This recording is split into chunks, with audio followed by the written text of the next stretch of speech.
If you have topics you would like to have us discuss on the Aging Well podcast, please click on the links in the episode description to send us a text or record your message or comments. We'd love to hear from you and how we can help you age well. If you benefit from the Aging Well podcast and would like to support the content financially, please click on the Support the Show link or support our affiliates and advertisers.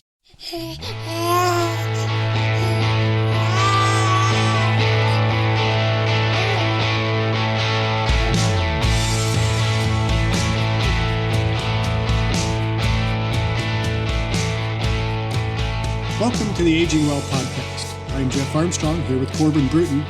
In this and the episodes that follow, we will share candid discussions on aging and hear from the experts. We are here to inform and encourage as we experience, aging. A good friend of the Aging Well podcast, Sandy Griffin, recently shared the mathematical difference between doing nothing and doing the little things consistently.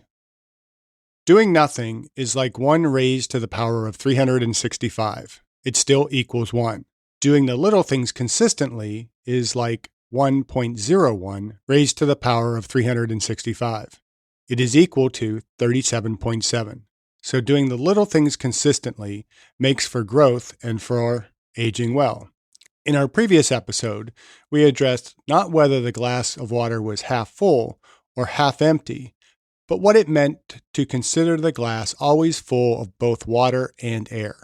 We discussed how this pertains to a growth mindset and for aging well. In this episode, I want to discuss further the growth mindset, or more specifically, the aging well mindset. Corbin couldn't join me today, so I'm doing a solo episode. For many, the most senior years of life become years of stagnation and decline. For many, aging is defined as decreasing capacity. For others, those who are aging well, it is defined as a period of renewed freedom. Freedom to do things and to grow in ways that were not possible in our maturing years. The former is a default aging mentality.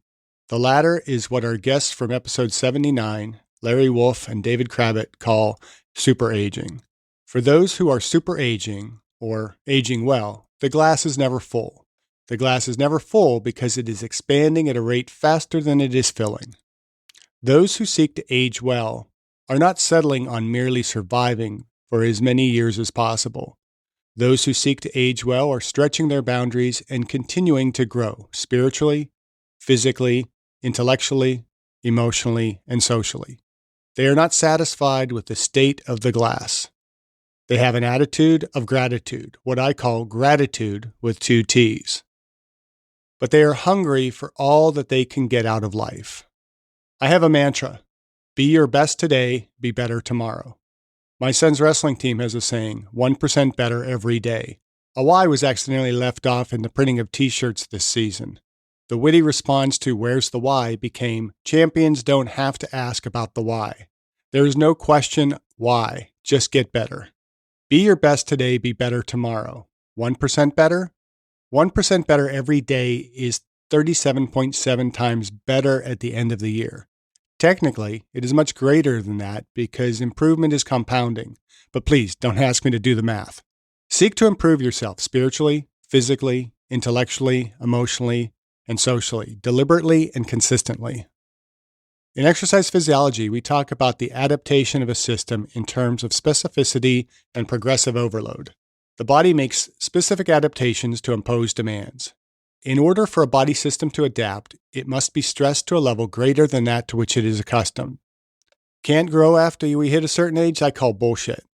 It is true that we have certain limits to growth, and that some levels of growth cannot be maintained for the breadth of life.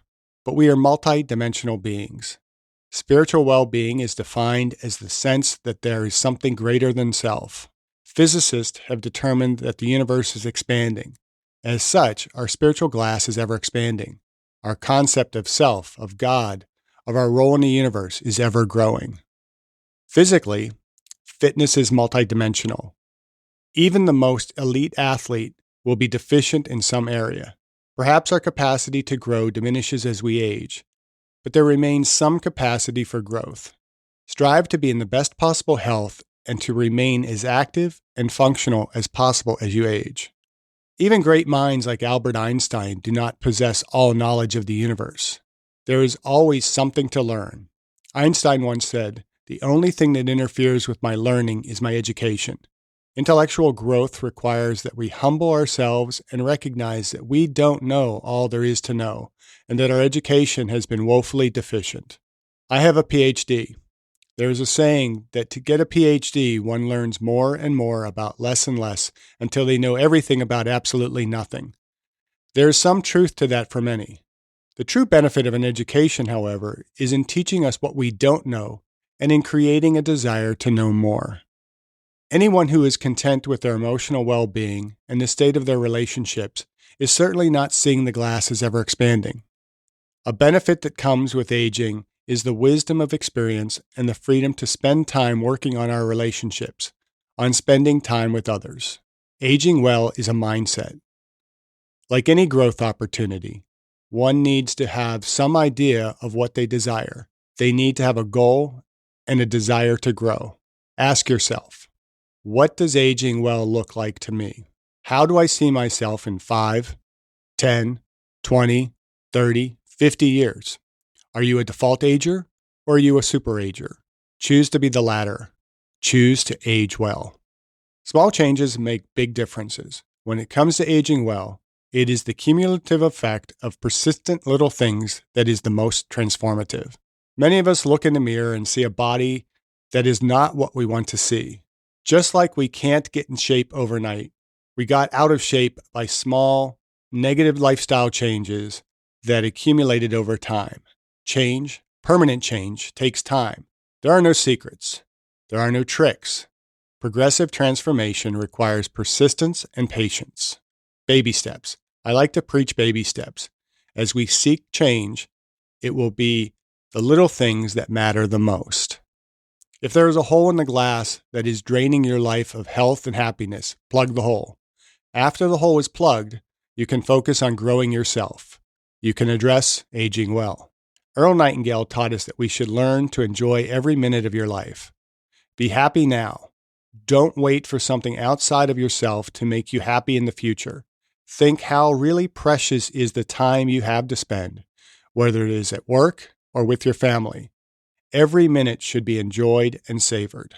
Practice stacking, progressively adding small changes, and bam, in the blink of an eye, you can be on track to steady, sustainable change. The choices are yours to make. Kaizen is the Japanese word for continuous improvement. It is a theme that is central to well-centered fitness and to aging well. It is pretty much a daily thing for me to tell my children to fail. I want them to take intelligent risks, to try new things. In life, we need to be encouraged to make mistakes.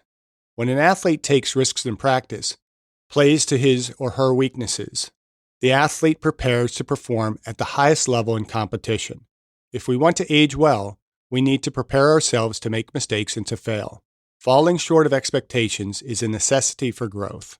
It goes back to the overload principle in exercise science. If we are stressing ourselves beyond our comfort zone, we will invariably fail. But in the long term, we will grow. We are not growing if we are not failing. We are not failing if we are not challenging ourselves. We are not challenging ourselves if we are not taking risks. We do our society a disservice when we discourage failure, whether through shame or sheltering.